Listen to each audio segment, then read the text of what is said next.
ہم دیکھتے ہیں کہ ہمارے یہاں اطراف میں کئی ایسے لوگ ہوتے ہیں جو روزہ نہیں رکھ رہے ہوتے، انہیں کام پہ جانا ہوتا ہے یا ان کی کوئی ایسی عادت ہوتی ہے کھانے وغیرہ کی، وہ نہیں چھوڑنے کی وجہ سے وہ روزہ نہیں رکھتے، تو ان کو کس انداز سے سمجھایا جائے کہ وہ روزے کی طرف مائل ہوں، روزہ رکھنے کی طرف آ جائیں؟ دیکھیں، اگر ہم ایک سروے کریں تو روزہ رکھنے والوں کی اکثریت ہے جی، مسلمانوں میں، الحمدللہ روزہ رکھنے والوں کی اکثریت ہے. اور جو روزہ رکھتے ہیں اس کا مطلب یہ نہیں ہے کہ وہ کام نہیں کرتے ہیں، یا اس کا یہ مطلب نہیں ہے کہ ان کو بھوک نہیں لگتی ہے.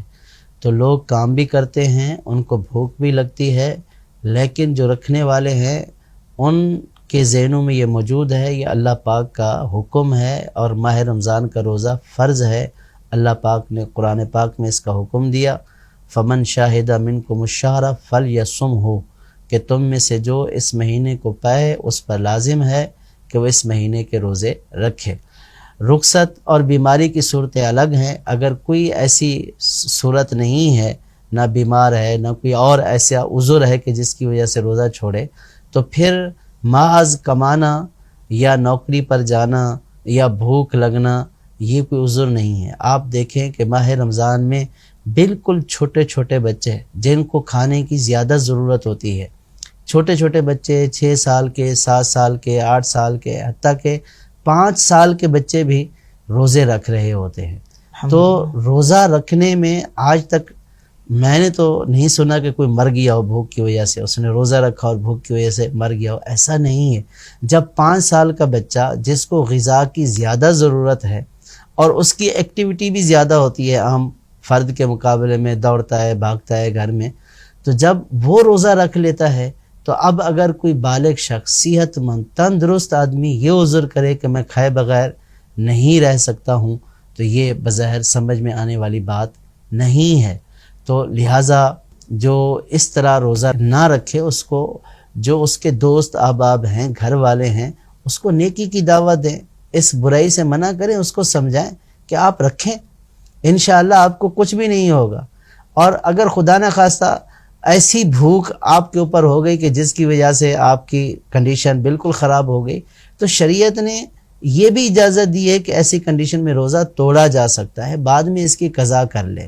اگر ایسی کوئی ایمرجنسی کی صورت آ گئی تو کچھ بھی نہیں ہوگا، بس یہ صرف محض نفس کا بہانہ ہے کہ میں یہ نہیں کر سکتا ہوں، ورنہ یہ ایسی چیز نہیں ہے کہ جس سے جو ہے وہ جس کو مجبوری سمجھا جائے، بالخصوص بالغ صحت مند فرد کے لیے، کہ وہ روزہ ایسے ہی بغیر کسی وجہ کے کہتا ہے کہ میں نہیں رکھ سکتا ہوں.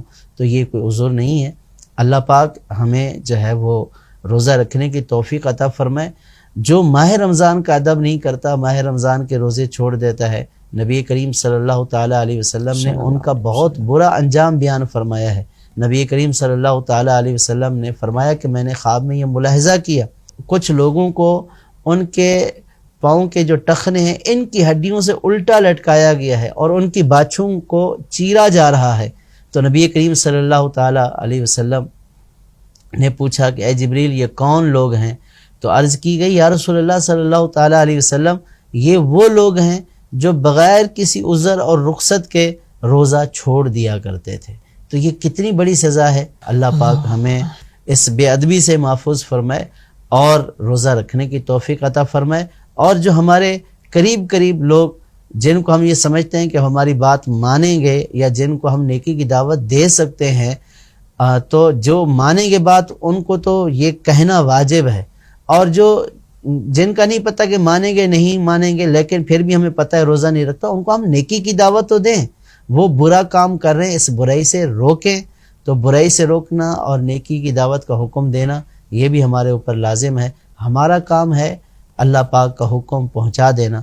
اب اگر اس کے باوجود بھی وہ نہیں رکھتا تو اس کا وبال پھر اس کے اوپر ہوگا.